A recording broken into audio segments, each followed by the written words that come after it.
Baik, pada pagi hari ini saya ingin menyampaikan satu tema yang sudah dititipkan kepada saya. Judulnya itu terpelihara di dalam masa yang sulit, gitu ya. Jadi ini sangat relate untuk kita-kita yang pernah mengalami masa sulit. Dan hampir semua dari kita harusnya sudah pernah mengalami masa sulit. Tetapi apa yang kita lakukan di saat kita mengalami masa sulit gitu ya? Karena secara nalar gitu, tidak mungkin kita tidak hidup apa? Sulit. Apalagi kita hidup di dalam Tuhan gitu ya. Jadi buat saya hidup di dalam Tuhan itu dia perhadapkan dengan apa? Sulit. Mari kita buka di dalam kitab Hagai, Bapak Ibu Saudara. Hagai, kita akan belajar bersama dari tokoh yang namanya Hagai.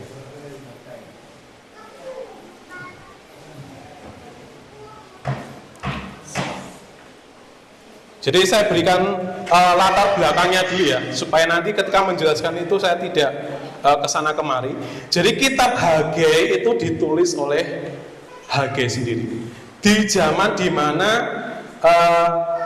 Israel itu pulang dari Babel. Kan sejarahnya gitu ya, Israel dibuang Tuhan di Babel 70 tahun, kemudian mereka pulang lagi ke tanah Israel gitu ya, tanah Israel. Tetapi kalau kita baca, ketika sampai di tanah Israel, Tuhan meminta supaya mereka itu membangun kembali bait suci.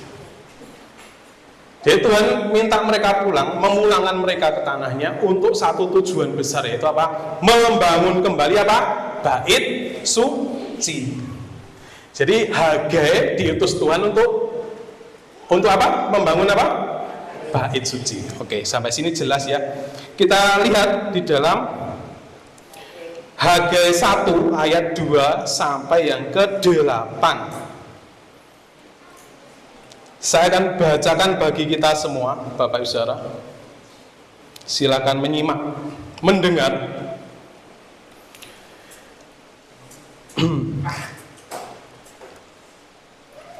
Hagai 1 ayat 1, pada tahun yang kedua zaman Raja Darius, dalam bulan yang ke-6, pada hari pertama bulan itu, datanglah firman Tuhan dengan perantaraan Nabi Hagai kepada Zerubabel bin Sealtiel, Bupati Yehuda, dan kepada Yosua bin Yosadak, imam besar. Bunyinya begini: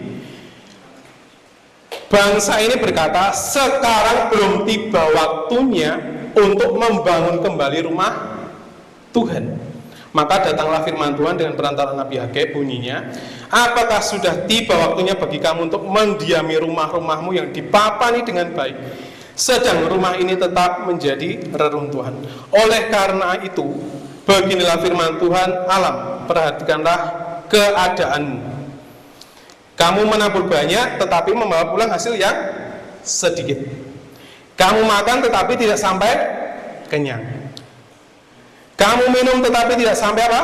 Puas. Kamu berpakaian, tetapi badanmu tidak sampai panas. Dan orang yang bekerja untuk upah, ia bekerja untuk upah yang ditaruh dalam pundi-pundi yang berlubang. Beginilah firman Tuhan semesta alam, perhatikanlah keadaanmu. Jadi naiklah ke gunung, bawalah kayu, dan bangunlah apa? Rumah itu, yaitu apa? Bait suci. Maka aku akan berkenan kepadanya dan akan menyatakan kemuliaanku di situ, firman Tuhan. Jadi dari ayat 8 ini kita sudah tahu ya, sedikit, bahwa keberadaan bait suci, di mana ada bait suci, di sana ada kemuliaan Tuhan. Di mana ada kemuliaan Tuhan, ada berkat. Itu di Hagai 2 ayat 20 ya.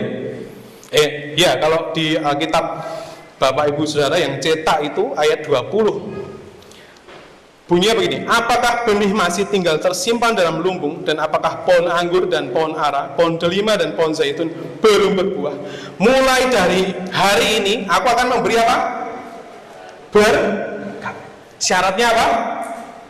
Menyelesaikan pembangunan apa? Bait suci. Tetapi yang dilakukan oleh Israel apa?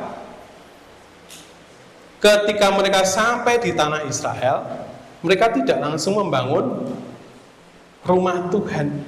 Yang dibangun apanya dulu?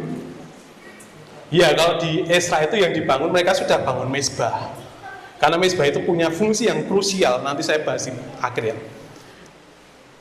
yaitu untuk melakukan penebusan dosa, gitu ya. Tetapi perintahnya jelas, mendirikan rumah Tuhan, membangun kembali rumah Tuhan. Mereka tidak melakukan itu. Selama berapa? Selama 18 tahun, kurang lebih. Jadi ketika mereka menerima perintah itu, sampai mereka menyelesaikannya, itu butuh waktu sekitar 20 sekian tahun. Jadi mereka menunda pekerjaan Tuhan selama puluhan tahun. Yang dibangun bukan rumah Tuhan, tetapi yang dibangun apa? Rumah pribadi.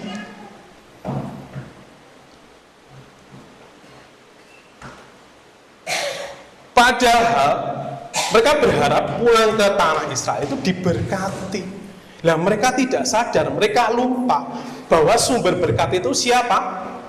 Tuhan. Tuhan hadir di mana? Bait suci. Lah kalau tidak ada bait suci, Tuhan tidak mau hadir. Artinya tidak ada berkat bagi mereka. Itulah kenapa muncul tadi ya perkataan di Hagai 1 ayat yang ke-6, kamu menabur banyak tetapi membawa pulang hasil yang sedikit. Artinya mereka selama sekian puluh tahun itu mengalami yang namanya apa? Krisis, kekurangan.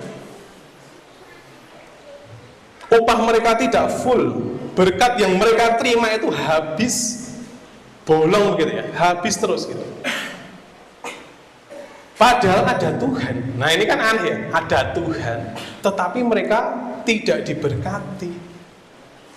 Mereka pikir karena sudah ada mezbah bakaran, mezbah pengorbanan yang dibangun di kitab Esra itu. Karena ini pembangunan kedua ya. Pembangunan pertama ini dibangun mezbah dulu. Mereka pikir sudah ada mezbah, mereka sudah mempersembahkan korban setiap hari, sudah memberi bagi Tuhan sebab itu sudah cukup. Tapi Tuhan bilang, kamu sibuk bangun rumahmu, tetapi rumahku kamu abaikan. Nah ini yang jadi miss begitu ya. Jadi masalah bagi kita semua, tidak hanya di perjanjian lama. Jadi di masalah-masalah di perjanjian lama itu sebenarnya adalah masalah yang menggambarkan masalah orang-orang di segala zaman, termasuk kita hari ini.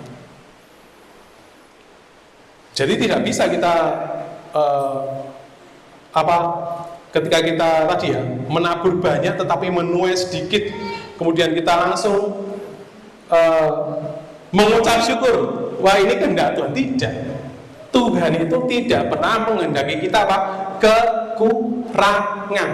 Amin. Tuhan tidak pernah menghendaki kita apa? Kelaparan. Tuhan tidak pernah menghendaki kita mati. Karena dia kehidupan. Jadi arti nama Tuhan di dalam bahasa Ibrani itu artinya yang hidup, yang terus hidup itu. Hidup.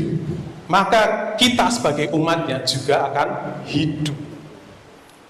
Nah, masalahnya apa? Masalahnya kalau kita lihat ya. Masalah yang dihadapi oleh orang Israel adalah mengabaikan perintah Tuhan. Jadi mereka tidak mendengar. Jadi unik ya konsep di dalam Alkitab itu, kata mendengar itu tidak hanya mendengar saja tetapi juga melakukan. Mereka mendengar perintah tetapi tidak melakukan. Itu sama saja Bapak Saudara. Itu sama saja dengan kita mendengar firman Tuhan tetapi tidak melakukan. Tidak mungkin ada berkat. Jadi berkat itu datang ketika kita mendengar firman Tuhan yang benar, kemudian kita melakukan dengan cara yang benar. Itu rumusnya, pasti berkat.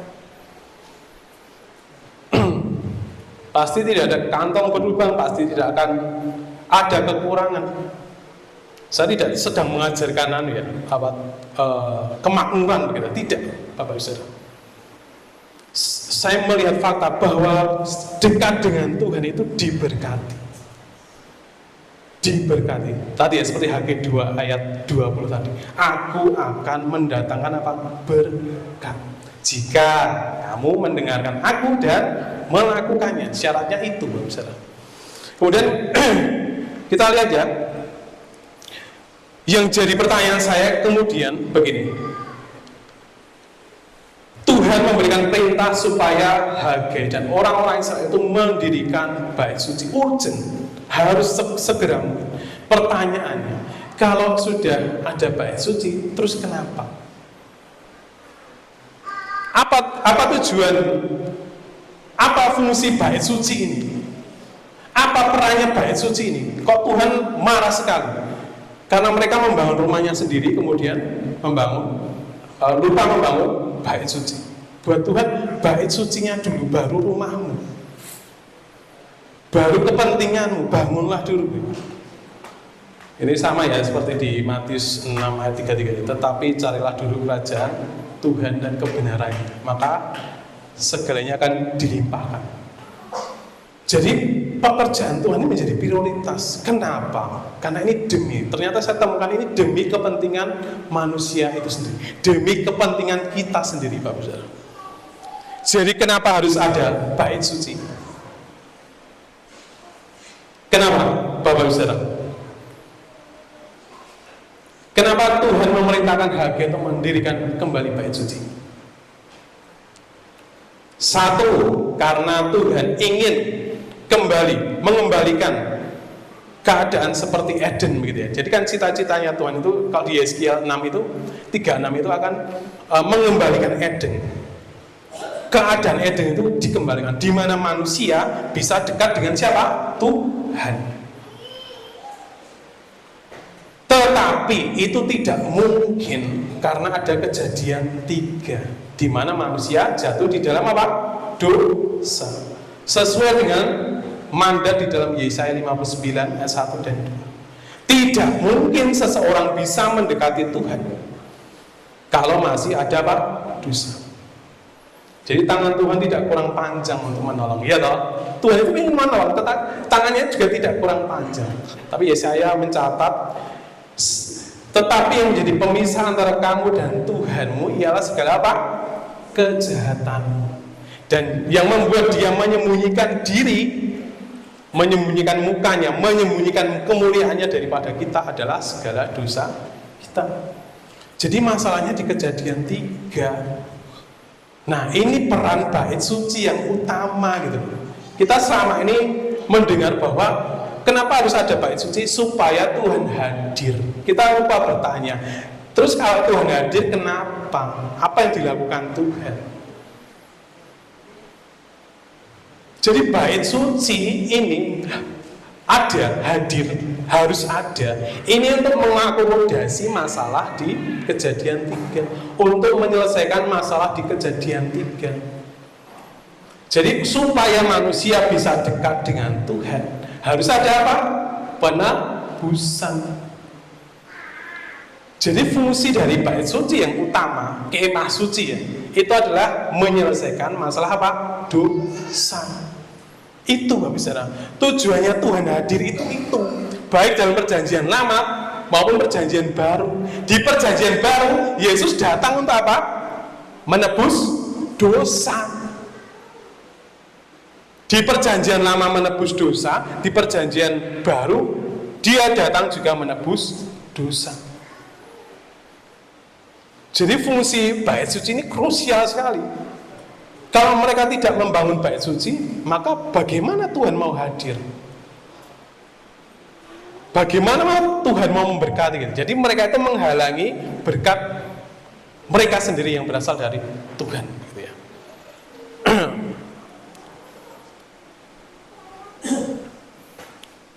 Kita buka di dalam 1 Yohanes 8 ayat 9 sampai 10.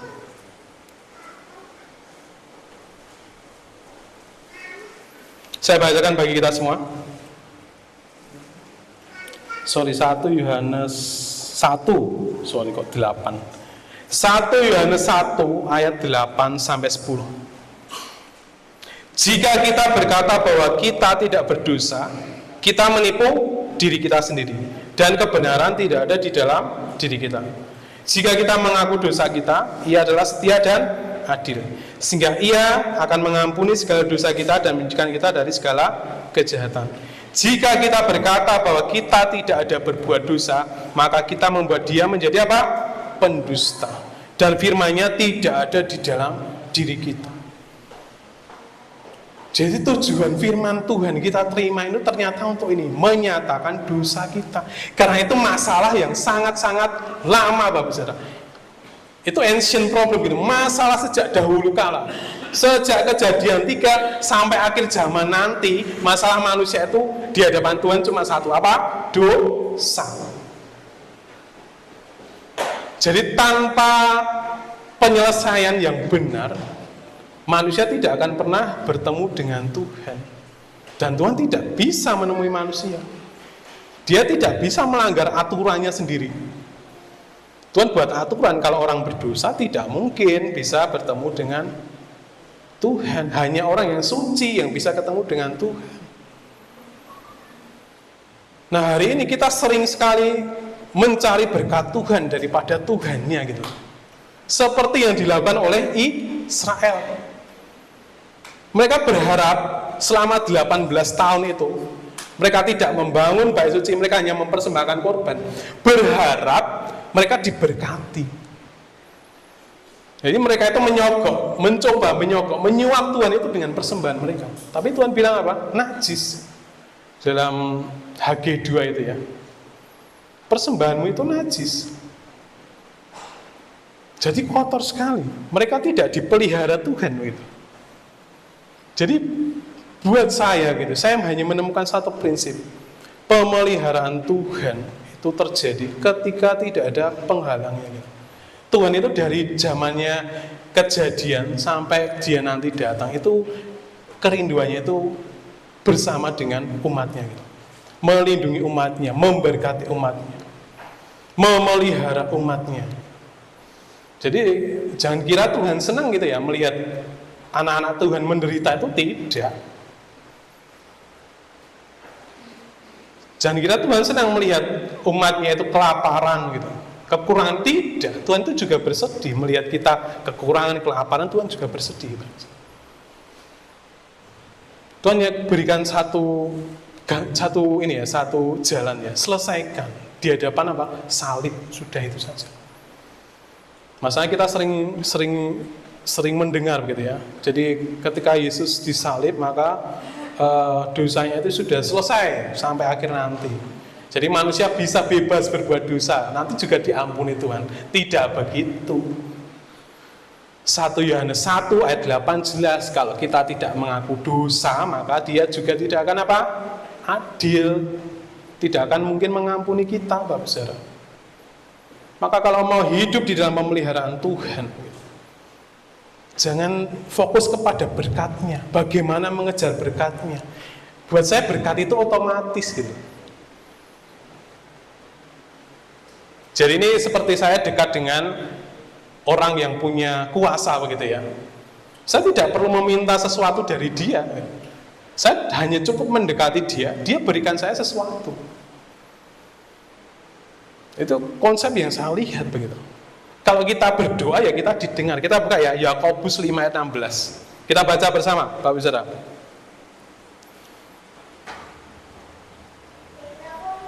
Yakobus 5 ayat 16. Kita baca bersama. 3, 2, 1. Karena itu hendaklah kamu saling mengaku dosamu dan saling mendoakan supaya kamu apa? Sembuh. Doa orang yang benar bila dengan yakin didoakan sangat besar kuasanya. Nah, orang itu banyak mengutip bagian bawahnya saja, bagian yang anak kalimat paling belakang apa?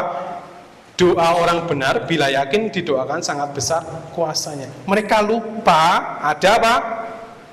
Awalan kalimat, karena itu hendaklah kamu apa? Saling mengaku dosa. Di ayat lain ya, di Markus Tuhan bilang kalau kamu datang untuk berdoa tetapi ada sesuatu yang mengganjal hatimu atau bermasalah denganmu, kamu jangan datang dulu buat berdoa. Kamu pergi dulu kepada orang itu, kemudian selesaikan dulu masalah, ampuni dulu. Di Matius juga bilang, kalau kamu memberikan persembahan di mezbah, tetapi kamu masih membenci saudaramu, kamu tinggalkan dulu persembahanmu, pergi dulu. Selesaikan masalahmu. Karena Tuhan itu maksudnya baik. Supaya apa? Supaya kita itu memperoleh hak kita, yaitu apa? Berkat. Ingat Bapak Saudara, berkat itu hak orang percaya.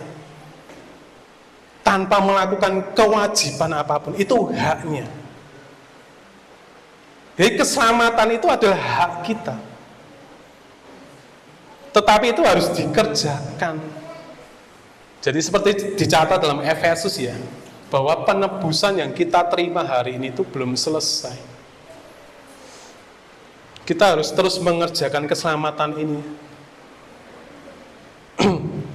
Begitu ya. Nah, kembali ke bait suci tadi. Jadi tujuan dari bait suci adalah untuk mengakomodasi penyelesaian apa? Masalah dosa. Tujuannya supaya manusia bisa dekat dengan Tuhan dan bisa diberkati. Ingat ya, Bapak Saudara, penghalang berkat itu cuma satu, dosa. Titik. Nah, kalau kita lihat di Perjanjian Baru, siapa yang disebut bait suci? Siapa, Bapak Saudara? Atau tidak tahukah kamu bahwa tubuhmu adalah bait suci dan Roh Kudus tinggal di dalam kamu. Kita lihat Hagai ya. Kembali ke Hagai. Hagai 2 ayat 6. Jadi pembangunan di bait suci, pembangunan bait suci di kitab Hagai ini bukan hanya berbicara secara fisik, tetapi ternyata ini membuat masa depan. Ini bicara kepada kita, Bapak Saudara. Hagai 2 ayat 6 ya. Kalau di Alkitab elektronik itu ayat 5, kalau di Alkitab Bapak Saudara ayat 6 itu. Sesuai dengan janji yang telah kuikat dengan kamu pada waktu kamu keluar dari tanah Mesir, dan Rohku akan tetap tinggal di tengah-tengahmu, janganlah apa? Takut. Jadi Tuhan berjanji bahwa Rohku akan diam di dalam bait suci sampai selama-lamanya. Jangan takut. Nah, kapan itu terjadinya? Ya di masa ketika Yesus turun. Jadi Yesus itu kan menyebut dirinya kan bait suci. Kemudian digenapi dengan Pentakosta di mana Roh Kudus dicurahkan kepada manusia. Dan kemudian kitalah yang disebut bait suci, dan Roh Kudus diam di dalam diri kita. Betul? Betul Bapak Saudara? Amin. Jadi Roh Kudus itu diam di dalam diri kita. Pertanyaannya sama dengan yang awal tadi. Terus ngapain Roh Kudus tinggal di dalam diri kita? Ngapain Tuhan ada itu ngapain? Buat apa gitu? Kita itu hanya puas sampai Tuhan ada, sudah sampai di situ. Tuhan hadir. Kita tidak ingin kepo ya, Tuhan hadir itu ngapain gitu loh. Jadi misal kalau ada pejabat kesini hadir, kita kan kepo ya, dia kesini mau ngapain ini? Misal saudara, lihat saya baru pertama kali datang ke sini, Mas ini datang ke sini mau ngapain gitu? Nah kita juga harus tanya, Roh Kudus itu dalam hati itu mau ngapain? Apa krusialnya gitu? Apa peran Roh Kudus gitu loh? Kok sampai itu harus ada di dalam hati manusia? Kalau itu harus ada diam di dalam bait suci. Kenapa? Kita lihat ya di dalam Yohanes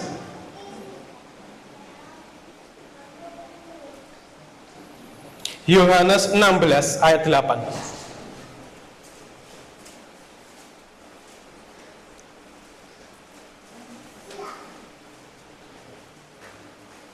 Kita baca bersama Bapak Ibu Saudara, Yohanes 16 ayat 8.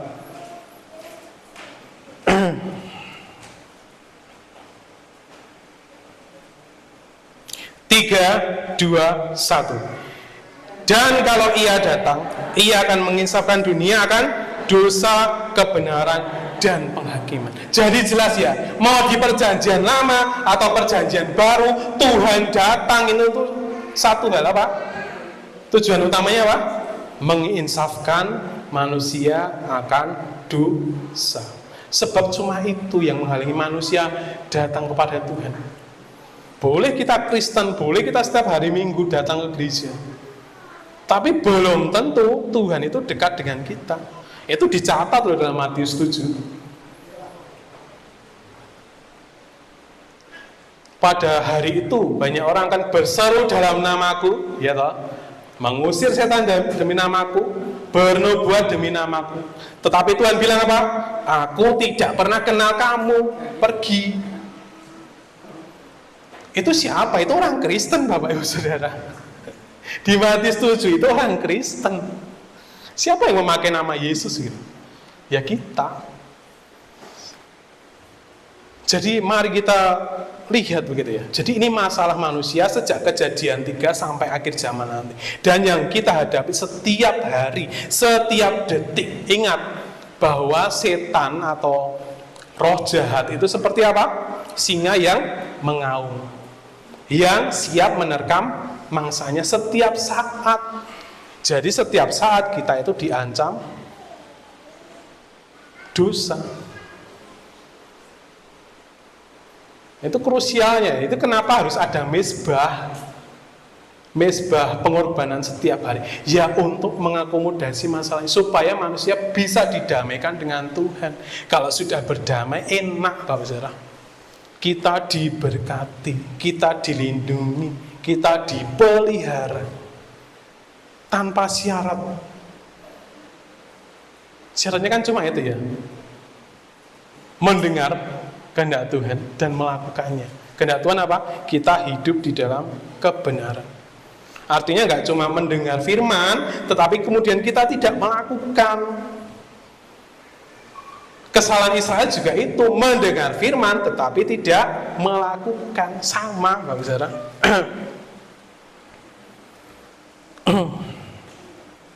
Kemudian